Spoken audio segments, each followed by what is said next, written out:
Jake Dustin says, thanks for answering our last question about PhD applications. I've decided to shut my Facebook and other accounts down temporarily under the guise of unplugging from my phone for a few months.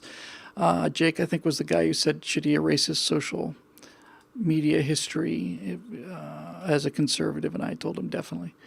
New question.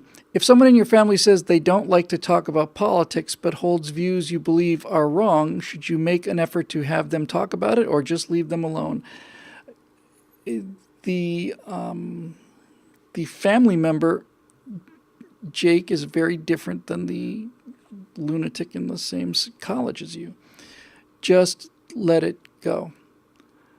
Because they're not like us. We can tolerate people with differing opinions, and sometimes we learn something from them. Not too frequently, as it turns out, but sometimes we do. And we don't demonize the individual because they have a different set of beliefs than we do. So if that were the case, then you could certainly engage them, but that's not the left. Progressives are an echo chamber, and they have to be because nothing they do works or makes sense. So they have to keep repeating the same mantra. It's almost like a chant. It's almost like they're in a state of deep meditation, except there's no meditation involved. Hypnosis is a better word. So everybody has to tell each other the exact same things so that nobody starts thinking about things. Because if you start thinking about things, you get in trouble. Quick example is, I've heard so many comedians talking about things like Sandy Hook and, my God, what is it going to take to get some gun control around here? And yet, I've never heard anybody who could respond to this answer. 30, 40, 50 years ago, guns were everywhere. There were no restrictions on gun purchases at all. You bought one at a hardware store, you bought one at Sears. You walked right up to the counter, you plunked down the money, you got a rifle, and you left, and that was it.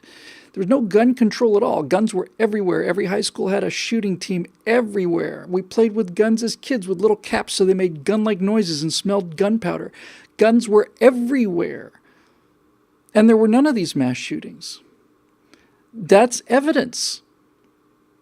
It's evidence that increasing gun control is leading to increasing shooting. Now, that is a correlation without a causality. Because what's really leading to these mass shootings is, while we did not have gun control before, we also did not have 24-hour news before. We did not have the ability to make a lonely psychopath into a worldwide name. And this is insurmountable. 50 years ago, very easy to get guns. Everybody's playing with guns.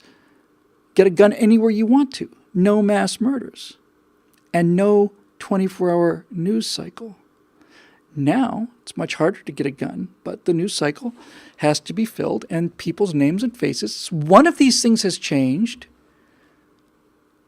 Well, both of them have changed. But these trend lines cross, and it's clear which it is. So my point is, just some people just don't want to hear that. They can't bear it. So I would just advise you to just let it go. You know, they can't handle the argument. And the worst of it is, not only can you not argue with them, but they keep poking you. They just keep poking you because religion is their life.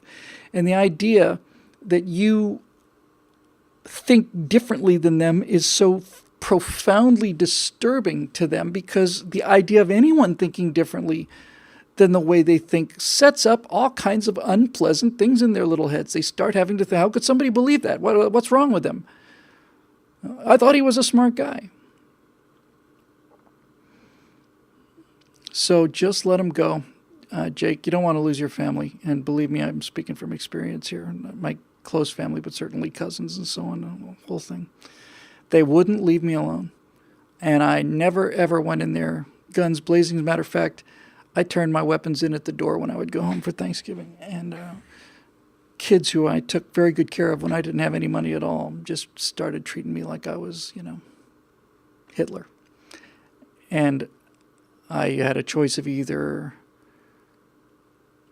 taking it, which I did for a while, or shooting back, and I would have blown them out of the water because I'm a professional. This is what I do for a living.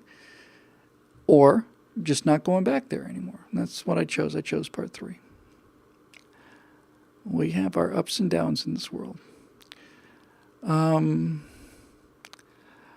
So let's see. I think this will be the last one.